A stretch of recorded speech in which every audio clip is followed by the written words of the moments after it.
മറ്റൊരിടത്ത് കാശിനാഥിൻ്റെ അലങ്കോലമായ മുടിയെ വെട്ടിയൊതുക്കി താടിയും മീശയും ട്രിം ചെയ്തു കൊടുക്കുകയാണ്.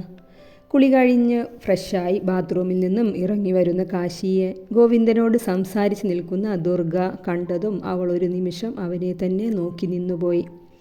അപ്രതീക്ഷിതമായി ദുർഗയെ അവിടെ കണ്ട കാശിയുടെ ഹൃദയം തുടിച്ചുപോയി. അവൻ പതിയെ അവളുടെ അടുത്തേക്ക് വന്നു. ഹായ്. അവൻ്റെ നാവിൽ നിന്ന് അറിയാതെ അതാണ് വന്നത്. ഇന്നലെ രാത്രി കാശിയെയും കൊണ്ട് ടൗണിൽ നിന്ന് വളരെ അകലെയുള്ള ഒഴിഞ്ഞൊരു വീട്ടിലേക്കാണ് കൊണ്ടുവന്നത്. അവൻക്കു വേണ്ടി ദുർഗയുടെ മേൽനോട്ടത്തിൽ ടാലൻറ്റഡ് ഫിസിഷ്യനെ തന്നെ റെഡിയാക്കിയിരുന്നു സുനന്ദ. അവൻ നല്ല ഉറക്കത്തിലായിരുന്നു ആ സമയം. പിറ്റേന്ന് ഉച്ചയോട് അടുത്ത സമയത്താണ് ദുർഗ അവിടേക്ക് എത്തിയത്. എന്തേ കാശി, എന്നെ ആദ്യമായിട്ട് കാണുകയാണോ? കാശിയുടെ ആദ്യമായിട്ട് കാണുന്ന പോലെയുള്ള പെരുമാറ്റം കണ്ടതും ദുർഗ ചോദിച്ചു. പെട്ടെന്നാണ് അവൻ വയറ് പൊത്തിപ്പിടിച്ച് വേദന കൊണ്ട് ഉറക്കെ അലറിപ്പോയത്. ഗോവിന്ദേട്ടാ, അയ്യോ! ദുർഗ വെപ്രാളത്തോടെ വിളിച്ചുകൊണ്ട് അവൻ്റെ അടുത്തേക്ക് ഓടിയെത്തി. അവനെ താങ്ങിപ്പിടിച്ച് കാശി അവളുടെ കൈ മുറുകെ പിടിച്ചു. ഗോവിന്ദൻ്റെ സഹായത്തോടെ ബെഡിലേക്കിരുന്നു. ഗോവിന്ദൻ അവനെ മെല്ലെ ബെഡിലേക്ക് കിടത്തി. അപ്പോഴും അവൻ വേദന കൊണ്ട് പുളയുകയായിരുന്നു. അവൻ്റെ ഇടതുകൈ അവളുടെ വലതു കൈയിനെ മുറുകെ പിടിച്ചിരുന്നു. അപ്പോഴേക്കും നേഴ്സ് ഓടി വന്ന് അവൻ്റെ കയ്യിൽ IV ട്രിപ്പ് ഇട്ടുകൊടുത്തു. കാശി, വേദനയെല്ലാം പെട്ടെന്ന് ഭേദമാകും. അതിനല്ലേ നമ്മൾ വന്നത്? കുറച്ചുകൂടെ സഹിക്കൂ. ഇനി നമുക്കെല്ലാം മാറ്റിയെടുക്കണം.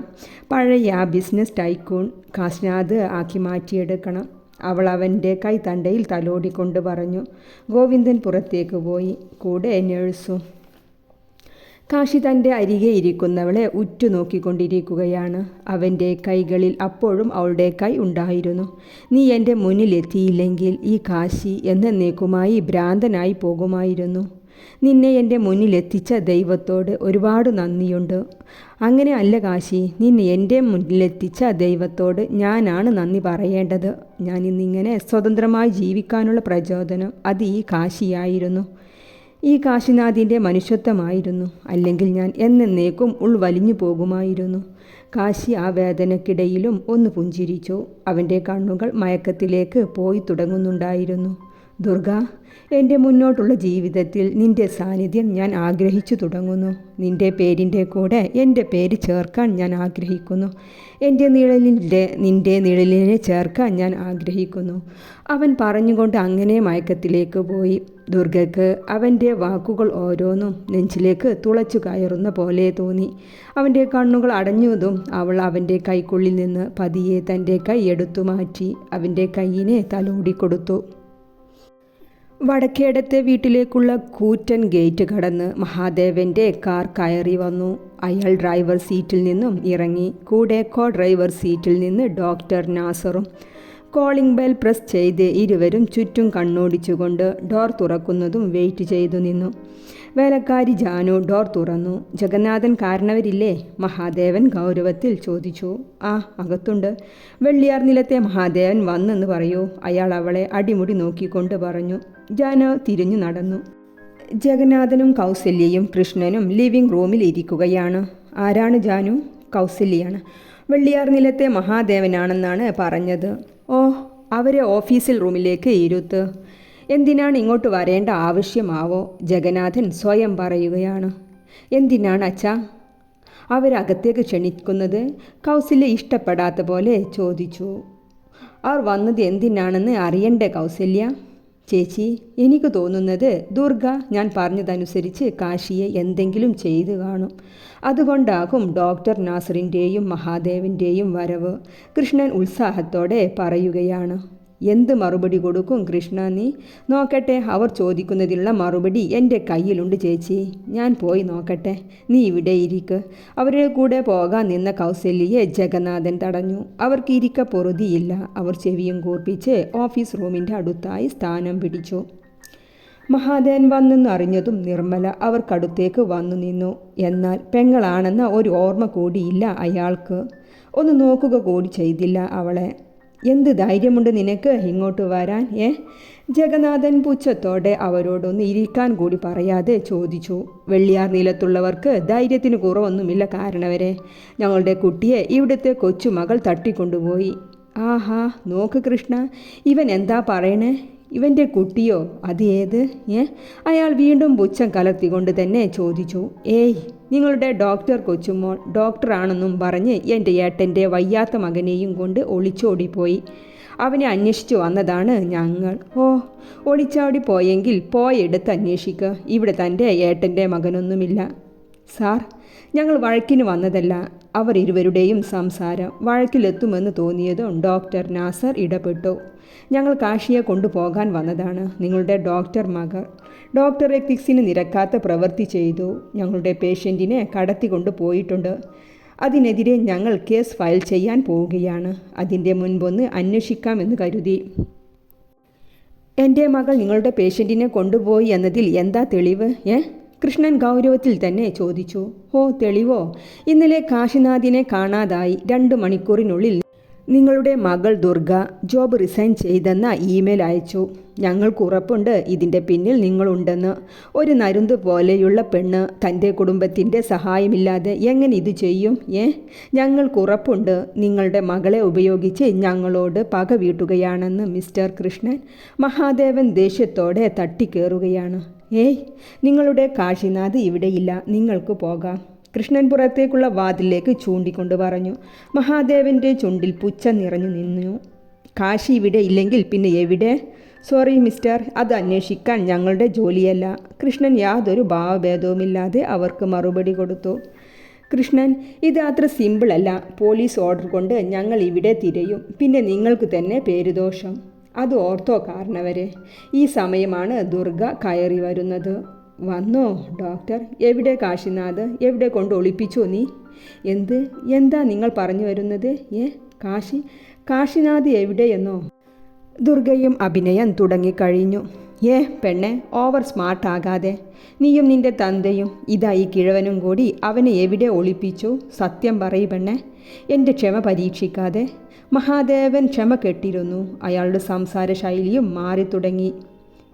ഇത് ഞങ്ങളുടെ വീട്. ഇവിടെ വന്ന് സംസാരിക്കുമ്പോൾ ശ്രദ്ധിച്ചു വേണം. കൃഷ്ണൻ അലറിക്കൊണ്ട് പറഞ്ഞു. അയ്യോ, ഞാൻ എന്ത് ചെയ്തെന്ന്? കാശിനാഥൻ എൻ്റെ പേഷ്യൻ്റ് ആയിരുന്നു. ഞാൻ ഹോസ്പിറ്റലിൽ നിന്ന് വരുവോളം അദ്ദേഹം അവിടെ ഉണ്ടായിരുന്നല്ലോ. മോളെ, ഇവർ പറയുന്നത് നീ ജോബ് റിസൈൻ ചെയ്ത് അവനെയും കൊണ്ട് ഒളിച്ചോടി എന്നാ. അവനെ ഇവിടെ കൊണ്ടുവന്ന് ഒളിപ്പിച്ചെന്നും പറഞ്ഞ് അന്വേഷിച്ചു വന്നതാണ് വെള്ളിയാർ നിലത്തെ ഇപ്പോഴത്തെ കാരണവർ മഹാദേവനും കൂട്ടാളിയും. കൃഷ്ണൻ അവൾക്ക് വിവരിച്ചു കൊടുത്തു. അച്ഛാ, ഞാൻ ജോലി റിസൈൻ ചെയ്യാൻ അവിടെ ജോയിൻ ചെയ്തത് മുതൽ തീരുമാനിച്ചതാണ്. നിർത്ത് നിൻ്റെ നാടകം. സത്യമായി പറഞ്ഞോ.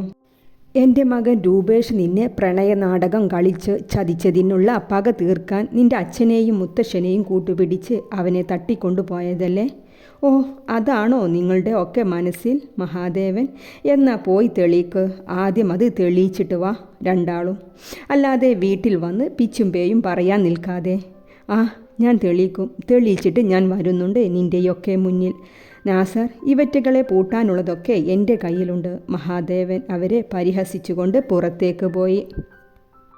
മോളെ, കൃഷ്ണൻ ദുർഗയുടെ തലയിൽ തലോടി.